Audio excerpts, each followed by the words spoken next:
For members of the Atikamekw First Nation in remote northern Quebec, life revolves around family. But for some, that closeness was shattered forever in the 70s.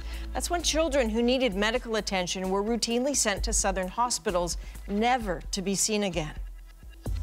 Our colleagues at Radio-Canada's program Enquete investigated this decades-old mystery to find out what happened to those missing children and how their disappearance affected those left behind.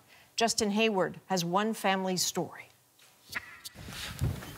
In remote northern Quebec, a family reunion of sorts. Grandmother Alice Petitguay, surrounded by several of her 15 children. Petitguay is a Atikamekw from a village hundreds of kilometers north of the St. Lawrence River. When she speaks, her daughters translate. I had 15 children, she says, and I took care of them all, except for Diane. 5 decades ago, baby Diane developed pneumonia and was taken alone to a hospital hundreds of kilometers away from her mother's village. She never came back.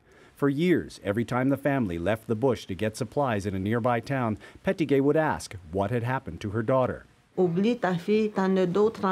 Forget your daughter, she was told. You have other children. In those years, the Atikamekw communities were more isolated. It could take days to reach a city. Eventually, the family got hold of a document from social services marked child placement.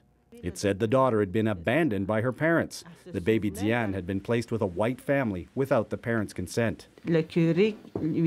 She remembers signing a paper, but the local priest told her it was so the child could get medical care. That's not at all the same, she says. The Radio-Canada program Enquete found family after family with similar stories. And Diane Béliveau was a social worker in Atikamekw territory in the 1970s.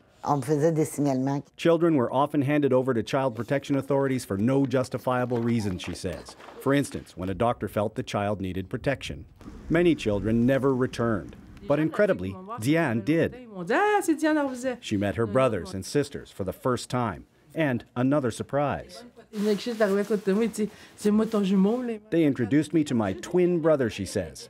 But for Diane, the homecoming is incomplete. She never learned the Atikamekw language or culture.